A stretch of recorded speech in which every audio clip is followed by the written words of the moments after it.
Well, Happy New Year everyone, welcome to 2023, and I haven't produced a video for quite a few months now, so I thought I would just show you some of my purchases from the latter part of 2022.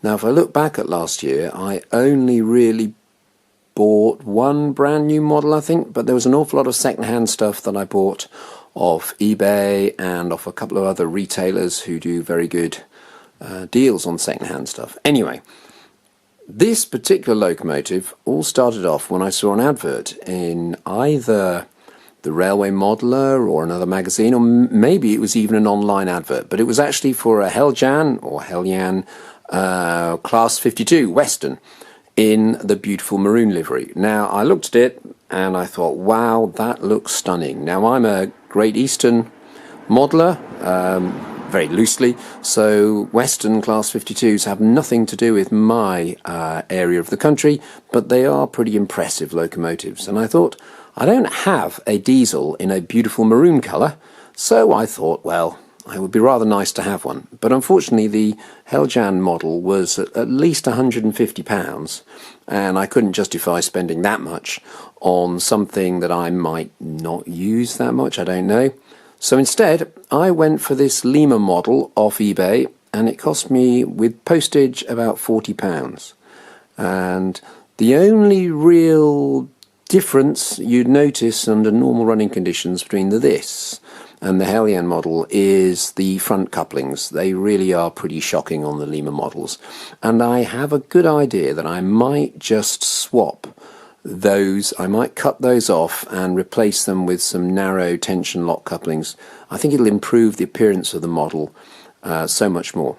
Anyway, when I got this model, I don't think it had been run for a while. It was a bit jerky at first, but I cleaned up the wheels and you know, gave it a good run round, and now it seems to be working very nicely. So let's see if we can get the model going. I will try it on my controller, my Gauge Master controller that has sort of inertia built in. It may not like that because it needs quite a big voltage to start off, but we'll have a go.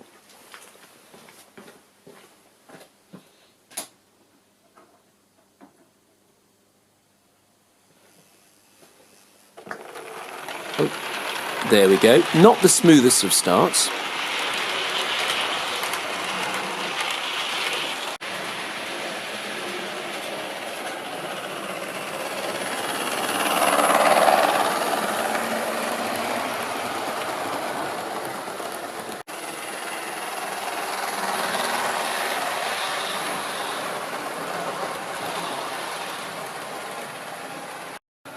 Now I expect you can tell that I was rather taken by this Western, and so I then looked around for another one and found this beautiful one in, I think they called it Desert Sand livery or Ocher livery, I'm not sure which. Anyway, it's again exactly the same model, just painted a different colour, and I thought, well, I haven't got one that shade either, so why not go for it? And it's got a similar performance, a bit noisy, but I like the Lima diesel noise. Not a bad slow runner. Bit better, in fact, than the pink one. Maroon, rather.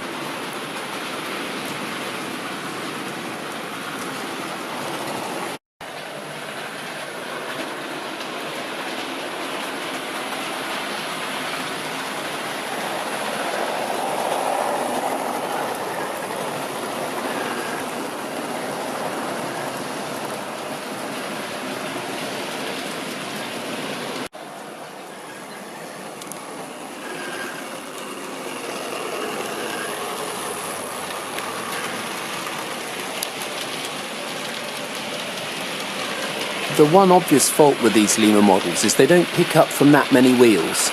Typically two from each side, one from the powered bogie and one from the trailing bogie.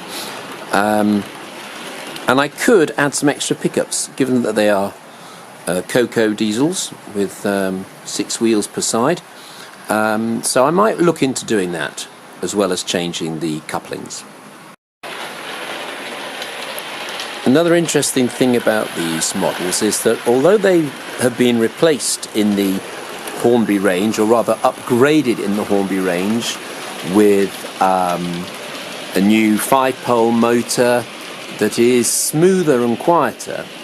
The more recent models don't seem to have the same pulling power. I have 3 or 4 of the railroad range, and they don't have very good traction tyres. In fact, every single one of them has had to have its traction tyres replaced at least once.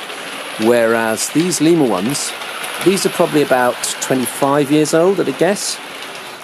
Oh, this one's just stopped. Don't know what that stoppage was caused by a very rare derailment. And there's one thing I was going to say, is that the Lima locos hardly ever derail.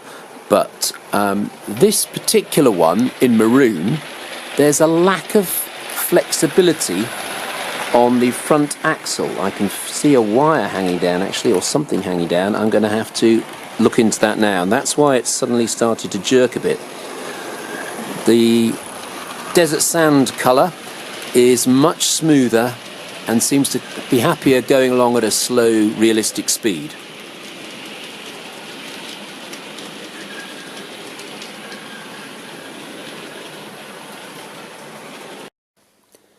Well, that's a very rare occurrence. This Lima diesel has just shed one of its traction tyres. At a moment when I was just telling you how good the traction tyres were on the Lima originals compared to the Hornby replacements.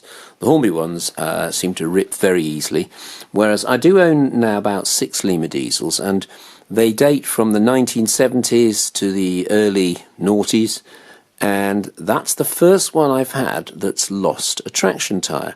It doesn't seem to have broken, so I'll slip it back on for the time being. I might need to get a replacement, and I'll look into that. But what I was saying about the traction and the fact that they pull better than the Hornby Railroad equivalents, they seem to have a lot more weight in them. Lima went in and put a massive weight in all their diesels.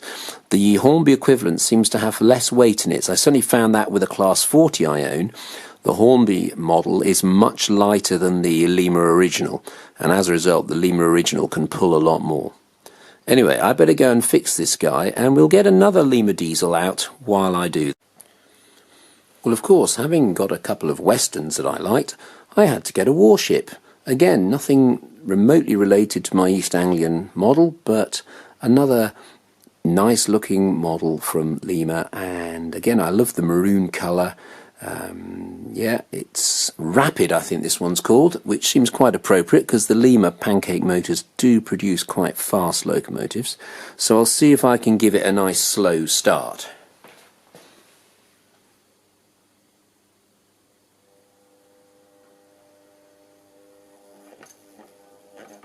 Might help if I was going the right way.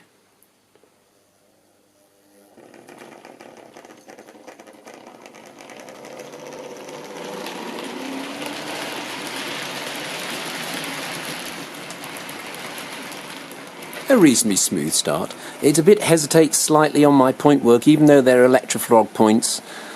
Again, only 2-wheel pickup on each side, and even with electrofrog points you can sometimes get slight gaps, and any slight dirt in the track work will catch it out.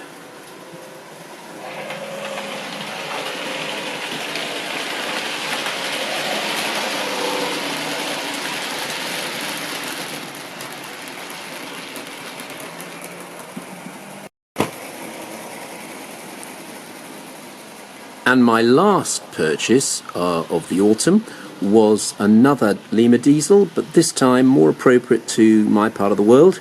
It's a Class 55 Deltic. Apparently this one was a limited edition Toyar, named after a racehorse, I think. Anyway, it's got much better decoration than the earlier version of the Deltic that Lima produced. It's still, I think, a similar mechanism, but I suspect it's been re-geared because it gives a much more sensible high speed, whereas the earlier models of the Deltic could comfortably do 150 miles an hour. This one seems to be more reasonable. Anyway, let's get it going.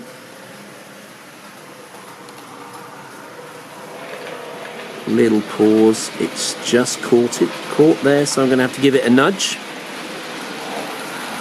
It's only about its second run on my layout. and we'll see how smoothly we can get it going. It's pulling a parcels train, this one, so it's quite a mixed selection of parcels wagons.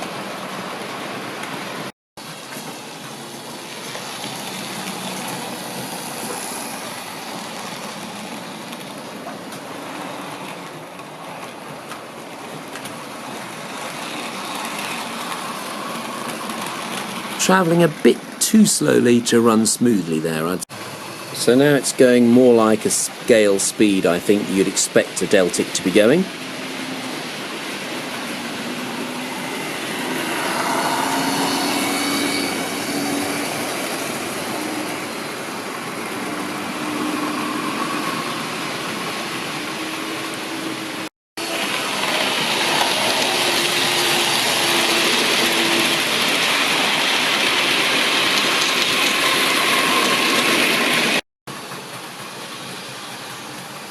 So we'll finally bring the Deltic to a stop in the station.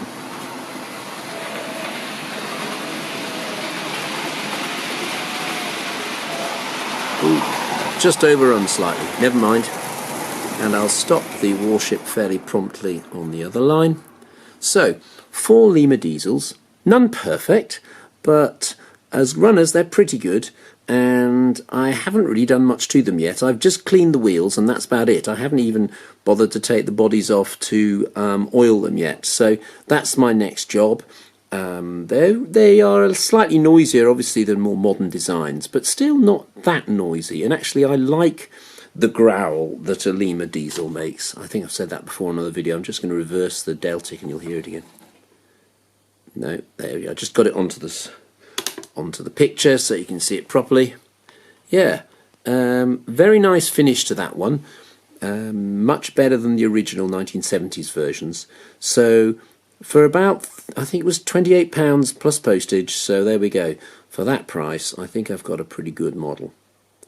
Okay, cheerio for now. Have a great 2023, and I hope you are fortunate enough to pick up some lovely locos like I've been doing in the last few months. Bye!